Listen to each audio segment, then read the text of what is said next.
অনেক দিন পর আজকে একটা বড় ভিডিও তৈরি করলাম। আজকের ভিডিওটা একদম সকাল থেকে শুরু করেছি। তো এটা ছিল আমার আজকের ডেইলি ভ্লগ।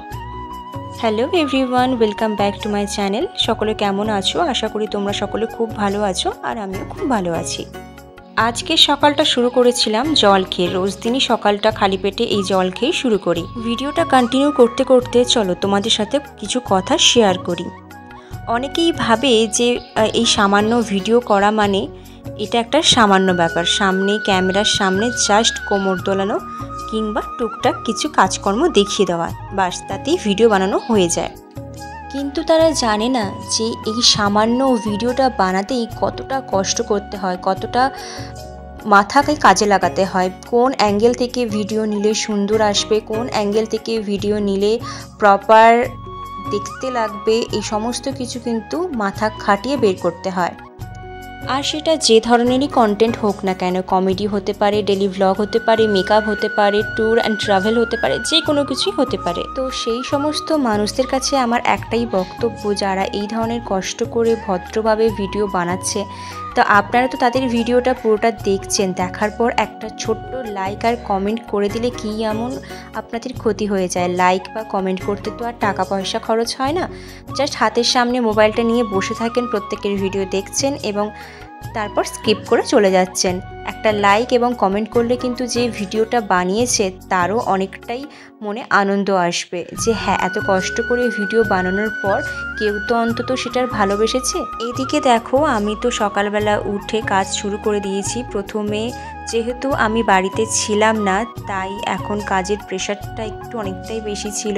প্রথমেই আমি আমার রুম এবং পাশের রুম, বারান্দা, তিনতলা সবটা ভালো করে ঝাড়ু দিয়ে দিয়েছি। তারপর এদিকে আমি ঘরটাও মুছে নিচ্ছিলাম। আর একটা আমার ভালো গুণ কিংবা খারাপ গুণ সেটা আমি বলতে পারবো না, মোটামুটি আমার একটা অভ্যেস আছে যে আমি রোজ দিন ঘর ঝাড়ু দিই কিংবা ঘর মুছি। খাটের তলা আর আনলার তলা, ট্যাঙ্কের তলা, মানে যে তলাগুলোতে সাধারণত প্রতিদিন ঢুকে কাজ করা সম্ভব নয়, আমার অভ্যেস রোজ দিন সকাল বিকেল ওই তলাগুলোতে আমি ঝাড়ু মারবো এবং ঘর মোছার সময় ঘরও মুছবো। ওই ওপর কাজ করার স্বভাবটা আমার নেই, আমার ঠিক পছন্দ হয় না। আমি কাজ যেদিন করব না তো করব না, কিন্তু যেদিন করব একদম মন দিয়ে পরিষ্কার পরিচ্ছন্ন করে করব। কারণ গোটা ঘর পরিষ্কার কিন্তু খাটের তলা অপরিষ্কার, সেটা দেখতে কেমন লাগে। তো আমার এই জিনিসটা ঠিক পোষায় না, তাই আমার কাজ করতেও অনেকটা টাইম লেগে যায়। ওই মোটামুটি আমার রুম, পাশের রুম, বারান্দা, তিনতলা মিলে মোছামুছি, ঘর ঝাড়ু দেওয়া, এই সমস্ত কিছু করতে প্রায় আমার 1 ঘন্টা মতো সময় লাগে। তারপর এদিকে আমি স্নানটাও সেরে নিয়েছিলাম, আর এদিকে দেখছি ঘড়িতে 8টাও বেজে গেছে। আমি উঠেছিলাম 6টার আগে। এই সমস্ত কাজ করতে করতে স্নান সারতে আমার প্রায় 8টা বেজে গিয়েছিল। তারপর আমি চটজলদি পুজো করতে বসে পড়েছিলাম। এদিকে ফুল সমস্ত কিছু তুলেও নিয়ে এসেছিলাম, আর ঠাকুরের জায়গাটা ভালো করে একটু পরিষ্কারও করে নিয়েছিলাম। ঠাকুরের জায়গাটাও বেশ অপরিষ্কার মনে হয়েছিল, তো তাই জন্য আমি এই ঠাকুরের জায়গাটা আগে ভালো করে পরিষ্কার করেছি। তারপর এদিকে পুজোটাও করে নিয়েছি। আর ঠাকুরের পুজো করতে গেলে কিন্তু আমার এটাতেও টাইম লাগে, কারণ আমি সমস্ত কিছু ভালো করে ঠাকুরগুলোকে মুছি, ঠাকুরের জায়গাগুলোকে মুছি, গুছিয়ে গাছিয়ে ফুল দিয়ে পুজো করি। তো আমার এখানেও অনেকটাই কিন্তু টাইম লেগে যায়। তো তারপর পুজো শেষ করে আমি এখানে একটু হনুমান চালিসা পাঠ করতে বসেছিলাম, যেটা আমি রোজ দিনই করি সম্ভব হলে, মানে রোজ দিন করার চেষ্টা করি।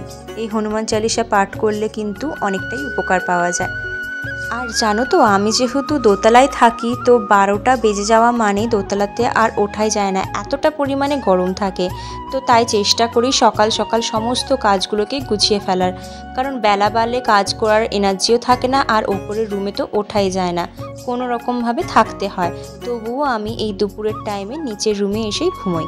যারা এই ওপরতলাতে থাকে তারাই একমাত্র এই কষ্টটা বুঝতে পারবে যে কী পরিমাণ ছাদ দিতে গেলে আর কী পরিমাণ এই রুমগুলো গরম হয়ে যায়। তো তারপর পুজো করে আমি একটু চুল শুকাতে চলে এসেছিলাম। তো খুব জোর খিদেও পেয়ে গেছিলো, বাদবাকি কাজগুলো রেখে দিয়ে আমি একটু খেয়ে নিচ্ছিলাম, আর খাওয়ার সাথে সাথে এদিকে চুলটাও একটু শুকিয়ে নিচ্ছিলাম। আজকে সকালবেলাটায় অনেক দিন পর ঘুগনি মুড়ি খাচ্ছি। মানে ঘুগনি মুড়ি তো আগেও খেয়েছি, কিন্তু সকালবেলাটায় বেশ অনেক দিন ধরে খাওয়া হয়নি। তো ঘুগনি মুড়ি তো আমার ভীষণ পছন্দের, যদি সেটা বাড়িতে বানানো হয়। দোকানের ওই বানানো ঘুগনি কেন জানি না খেলে আমার একদমই সহ্য হয় না, ভীষণ পরিমাণে শরীর খারাপ হয়ে যায়। তো যেটা বলছিলাম যে এত কষ্ট করে যে কেউ ভিডিও বানাক না কেন, তোমরা যারা দেখছো সেই ভিডিওটাকে, তাদের কাছে আমার রিকোয়েস্ট অন্তত একটা লাইক আর সুন্দর একটা কমেন্ট করে যেও। সত্যি কথা বলতে তাদের মনেও কিন্তু অনেকটা আনন্দ দেয়। তোমাদের ওই ছোট্ট কমেন্ট আর লাইকটা কিন্তু মানে বলে বোঝানো যাবে না কি পরিমাণে আনন্দ দেয় আর কতটা পরিমাণে তাকে উৎসাহিত করে তোলে। আর এদিকে দেখো, খাওয়া দাওয়া শেষ করে আমি ছাদে জামা কাপড়গুলো মিলতে চলে এসেছিলাম। স্নান করে তো পুজো করতে চলে গেছিলাম, তারপর টুকটাক কাজগুলো সেরে খেতে বসে পড়েছিলাম। জামা কাপড়টা মেলা হয়নি। আর ছাদে কি বলবো, এতটা পরিমাণে রোদ ছিল, আমি সবসময় এই জন্য একদম ভোরে উঠে জামা কাপড় হোক বা কিছু কাচাকুচি থাকলে আমি একদম ভোরবেলায় উঠেই ওগুলোকে করে ফেলি এবং ছাদে মেলে দিয়ে আসি। তারপর ওই কিছুক্ষণ রেখে তারপর বেশি রোদ বেরোনোর আগেই ওগুলো আমি তুলে নিয়ে চলে আসি। কারণ জামা কাপড়, পুরনো জামা কাপড় হোক কিংবা নতুন জামা কাপড়, যদি ওই ছাদের কড়া রোদে রাখা হয় না, তাহলে জামা কাপড়ের রঙগুলো কিন্তু একদম ফ্যাকাশে হয়ে যায়। তাই জন্য আমি একদম চেষ্টা করি কাচাকুচি করে ভোরবেলায় মেলে দিয়ে আসা। তারপর হালকা হালকা রোদে ওগুলো যখন হালকা হালকা শুকিয়ে যায়, ওগুলোকে তুলে নিয়ে বারান্দায় ছায়াতে এসে আবার মেলে দিই। আর তারপরে দেখো, এতদিন তো বাড়িতে ছিলাম না, তো ছাদে এসেই ফুলগুলোকে দেখতে খুব ভালো লাগছিল। বেশ নতুন নতুন কয়েকটা ফুলও ফুটেছে আর গাছগুলো বৃষ্টির জল পেয়ে বেশ সুন্দরভাবে বেড়ে উঠেছে। দেখো এই ফুলগুলো দেখতে অপূর্ব সুন্দর লাগছে না? এইদিকে দেখো, এই যে টেবিল কামিনী গাছটা আমি কিনেছিলাম সেটা কিছুতেই আর বাঁচাতে পারলাম না। এতদিন আমার বারান্দাতেই ছিল, কিন্তু এখন ছাদে রেখেছি, ওটা একেবারেই শুকিয়ে গিয়েছে। আর এদিকে দেখো, যেহেতু জানতাম সকালবেলা উঠে আমার অনেকগুলো কাজ থাকবে, তো আগের দিন মানে গতকাল রাতের বেলা যখন আমি সন্ধ্যেবেলা যখন বাড়িতে ঢুকেছিলাম, তো সন্ধ্যেবেলাতেই এই ড্রেসিং আয়নার জায়গাটা ভালো করে পরিষ্কার পরিচ্ছন্ন করে গুছিয়ে দিয়েছিলাম। কারণ যেহেতু এতগুলো দিন ছিলাম না, এতটা পরিমাণে ধুলো জমেছিল, আর যেহেতু এটার রং কালো, তো বেশি দুদিন ছাড়া ছাড়াই এটার মধ্যে ময়লা জমে আর খুব পরিমাণে ধুলোগুলো চোখে পড়ে। তো যাই জন্য আমি পুরো ড্রেসিং আয়নাটা ভালো করে পরিষ্কার করে গুছিয়ে দিয়েছিলাম। আর আমার এই ড্রেসিং আয়নাটা তোমাদের কেমন লাগলো অবশ্যই কিন্তু কমেন্ট করে জানিও। এটা কিন্তু আমার খুবই পছন্দের।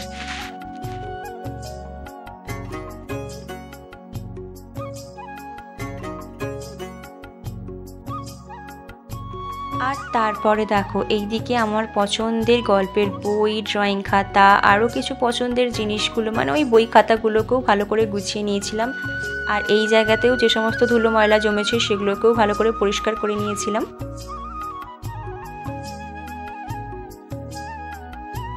সত্যি কথা বলতে ঘর সাজাতে, ঘরকে গুছিয়ে রাখতে আমার বরাবরই ভীষণ ভালো লাগে। আমি ঘর একদম নোংরা করে ঘরে ওই ধুলো বালি ঝুল এসব থাকবে আমার একেবারেই পছন্দ নয়। তো বরাবরই আমি চেষ্টা করি ঘরকে পরিষ্কার পরিচ্ছন্ন করে গুছিয়ে রাখার। তারপর দেখো, এদিকে অনেক রোদের পর একটু বেলা করে ঝিরঝির করে বৃষ্টিও শুরু হয়েছিল। আর যেহেতু সকাল থেকে আমরা উঠে কাজকর্ম করে ফেলি, তাই জন্য আমাদের 10টার মধ্যে সমস্ত কাজ শেষ হয়ে যায়। আর যদি অনেক বেশি কাজ থাকে তাহলে মোটামুটি 11টা বেজে যায়, না হলে ওই সকাল সকালই আমাদের সমস্ত কাজকর্মগুলো গোছানো হয়ে যায়।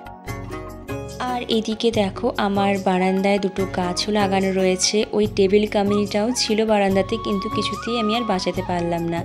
তো আজকের এই ভিডিওটা এতটাই। তোমাদের কেমন লাগলো অবশ্যই কিন্তু কমেন্ট করে জানাতে ভুলো না। আর তোমরা যদি ভিডিওটা ইউটিউব থেকে দেখো তাহলে চ্যানেলটা সাবস্ক্রাইব করে দিও, ফেসবুক থেকে দেখে থাকলে ফলো করে দিও। টাটা।